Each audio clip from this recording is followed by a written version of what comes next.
Përshëndetje dashur miq. Si gjithmonë, mbas ngjarjeve që ndodhin në Albanistanin tonë,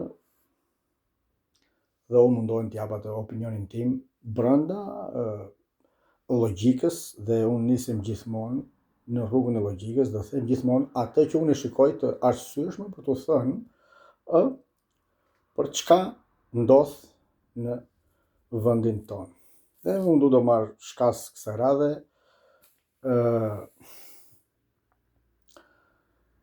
ajo ngjarje fatkeqe do thoja për atë që humbi jetën, por fati mi keq për atë që është bërë pjesë e vetë gjyqësisë. Kështu ndodh kur në një vend ku për 35 vjet nuk është prodhuar asgjë, por vetëm urrëtie dhe drejtësi nuk ka patur, dhe urrëtia është kundra atyre që bëjnë sot drejtësinë, dhe është një urrëtie e paparë. Shikoni epitetet.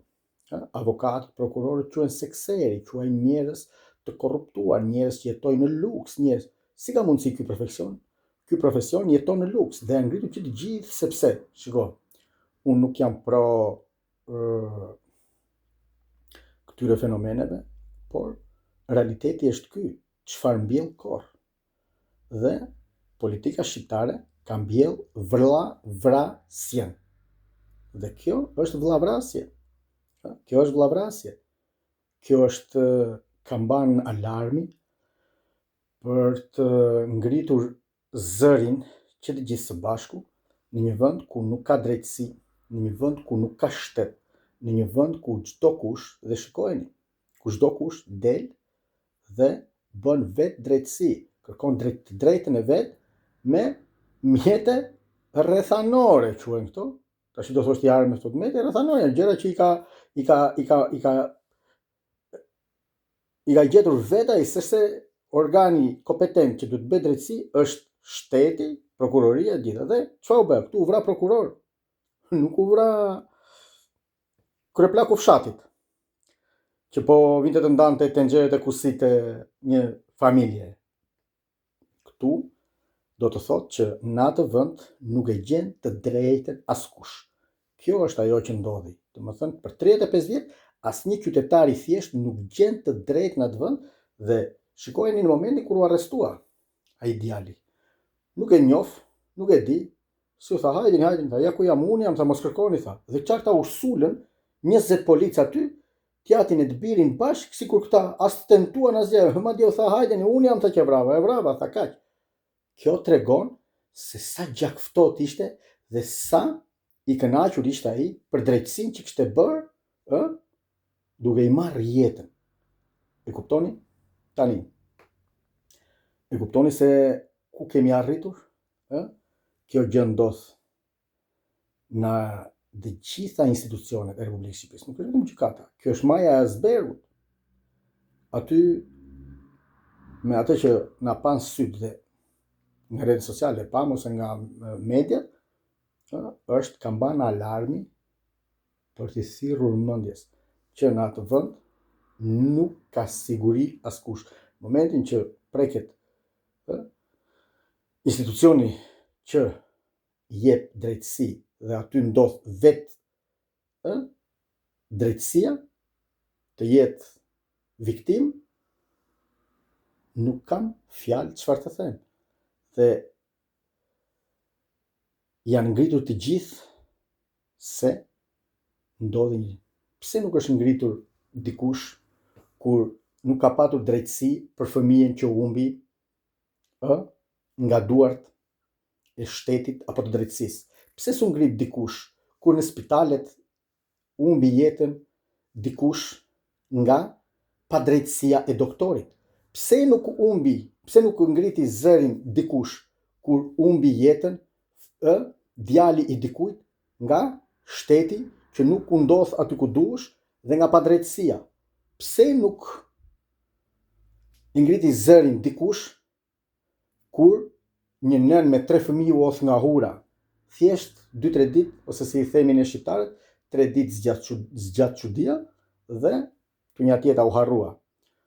Pse nuk ngriti zërin dikush kur fëmia apo vajza e dikujt u mor me dhunë në një vend që s'ka drejtësi dhe u qua për prostitut dhe për prostitucion në rrugët e Europës? Pse s'u ngrit drejtësia dhe gjithë ta opinionistat e mëdhenj të thonin që i morën fëmijën asaj nënës atje në Kukës, tani më vjen se nuk më kujtojnë shumë gjëra, po me sa di që akoma se ka gjetur vajzën.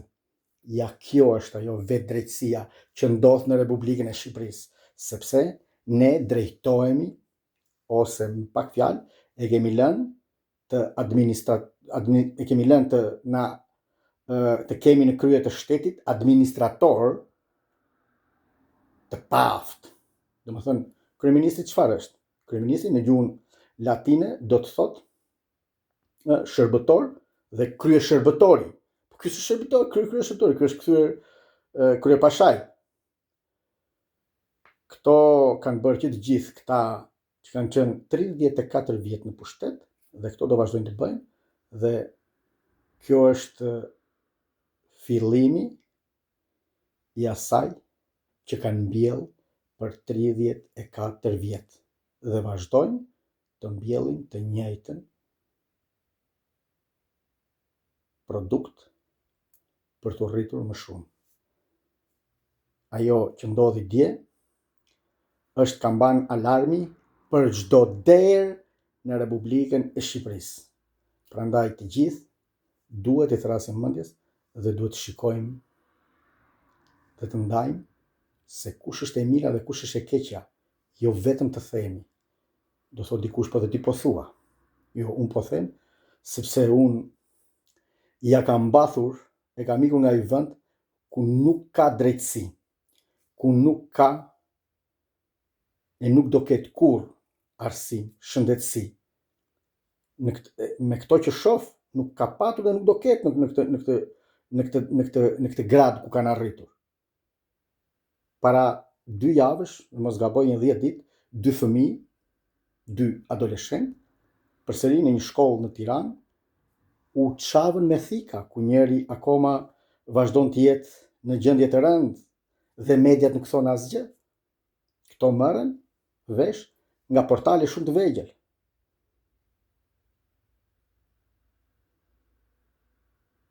Ja pse ndodh krimi, sepse krimi ka filluar që në bangat e shkollës dhe vazhdon deri në bangat dhe deri në karriget e gjykatës. Aty ku njeriu ose shqiptari shkon të kërkojë drejtësi.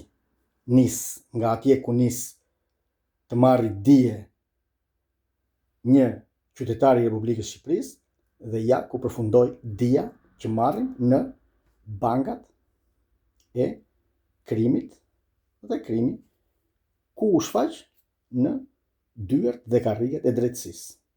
Kjo është Shqipëria dhe unë do ta mbyll shumë thjesht me disa vargje të mia në mënyrën time.